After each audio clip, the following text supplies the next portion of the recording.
Let's move on to a bantamweight bout. 5'5" Brazilian Raphael Assuncao, 27-7-0, opening at plus 125, staying there. Going up against 5'8" American Cody No Love Garbrandt, 11-3-0. Your minus 150 favorite, Boston Nick. No Love Garbrandt. You got love for him? Listen, I got no love for Cody Garbrandt. I'm sorry. Listen, the last 4 years, he has fought 4 times. Yeah, he did take the belt from Cruz. After that, losing 2 straight to TJ Dillashaw. And then Pedro Munoz, as you just mentioned.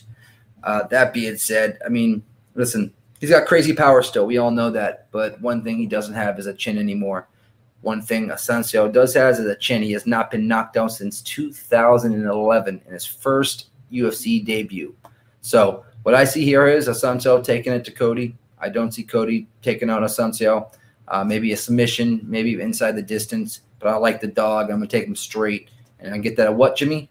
Plus 125. Book it. Woo. We have a dog alert. Let's go right to Clint, who loves these dogs. And this isn't a big dog, but it is a dog. It does classify as dog material. Clint, you agree with the dog look? Jimmy, the wrong man is favored in this fight. This line should be flipped, my friend. There is one man in this fight who has been proven at the top end of the division, and it's not the guy that got the belt. If you remember, a couple weeks ago when we broke down Henry Cejudo versus Dominic Cruz, I told you that Cody's performance against Dominic Cruz was something spectacular. It was one of the most insane moments in the UFC that we have ever seen. He outmoved the man who outmoves everybody. And I told you I didn't believe that performance because I don't think Cody's that good. I think Dominic had faded. Yep. Cody has never been tested in the UFC. He fought Augusto Mendez, Thomas Almeida, Takeya Mizugaki, and then he got a broken Dominic Cruz. After that, he had to fight a true champion caliber fighter in TJ Dillashaw, and he got knocked out back to back. He showed his horrible fight IQ against Pedro Munoz and his lack of a chin and got KO'd for a 3rd time in a row. I think that Cody's chin is gone, Jimmy. I think that he's done irreparable damage to his body. I don't think he can take a shot anymore, and he's proven to me that he is too hot-headed to intelligently fight anybody. If you ding him, if you clip him, he brawls. He goes to war. That's his only instinct. He goes straight to war. And you want to know something funny about this fight, Jimmy? Watching the UFC Countdown show, you can see that Cody's been working real hard on that ground game in the offseason. He thinks he can come out here and protect that chin by taking down Assuncao. And that's a recipe for disaster, my friend. Assuncao is a monster on the ground. He's a very technical striker. He's very capable defensively, and he hits freaking hard. He is not known for his knockouts, but trust me, he lands bombs. If you watch the Marlon Moraes fight, even though he ended up losing that one, he rocked him with a shot that Cody would not be able to survive. He's extremely dangerous on the mat. He's very risk adverse. So when Cody gets hurt and he's ready to brawl, Assuncao is going to pick his shots. Assuncao has gone with multiple champion-level fighters. He's fought TJ Dillashaw twice and gone 1-1 with him. He's fought Marlon Moraes twice and he's gone 1-1 with him. He bounced back from the loss to Marlon against Cody Sandhagen, a guy that we just talked about, who's champion caliber material, and he took him to the judges. He didn't give an inch against a kid who has a ton of youth and size advantage on him, and he was in that fight. He had moments. This is a buy low spot on Assuncao, Jimmy, just like the reason I'm taking Formiga. It's a buy low spot on a championship caliber fighter against a hype train that for some reason is still laying chalk. I'm not buying in. I'm on Assuncao, and I'm going to sprinkle that knockout line when it comes out. Ooh, shit. We have Nick and Clint on the dog here. Big Mo, what do you think? Do you agree? I know, Jimmy, the people at home right now, they're sitting back and they're going, what's Mo going to say? This bitch is wild. And trust me, guys, if I could go against these two people over here, I would. Gaboons? Is that what we're called? The gaboons? A couple gaboons over here. I would 100% go against these and Italian gaboons, but I'm not a Garbrandt fan at all. I'm not. He's chinny.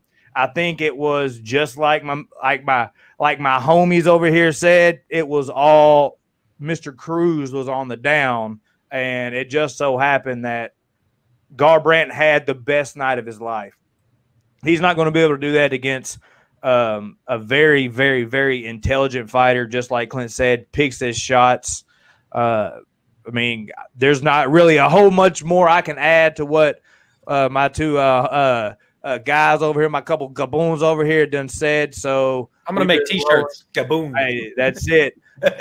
Put it on the press. But, yeah, no, there's not much more to say. I think that you gotta look at Garbrandt's heart. You know what I'm saying? Like, mentally, I think mentally he's broke, on top of, just like Clint said, which I haven't watched it yet, so that makes me even more on it, that he's like drilling his jiu-jitsu and grappling. Like, bro, you're not going to put up 20 years in a span of 8 weeks. So if his best then, and he's he has to stick to his hands and cut angles. Makes no but sense. I don't see him doing it. I see him at some point in time. He might maybe start that, come out and, you know, try to cut angles, throwing big bombs, stuff like that. But Assuncao just going to have a high guard. He's going to take what he has, and he's going to let him come back, just like he's been out for a couple years. You know what I'm saying? He's going to come back, and Assuncao is going to do what Assuncao does. I wouldn't be shocked to see an Assuncao knocking out Garbrandt, you know, even though Assuncao's the grappler in this situation. So I'm going to go with Assuncao, probably by decision, but I wouldn't be surprised if he knocked him out. But that also could be that I just don't like Garbrandt at all. I just don't like him. I just don't like his fighting style, how he is. So that could be blinding me a little bit, but I don't really think it is, especially with these guys over here saying it. They kind of – everything that they were saying, I was already thinking in my head that was going to be my argument. So the chin is the first to go. Powers is the last, and he has no chin. Yeah, no. Wow, that's that argument on Assuncao at plus 125 is very, very appealing.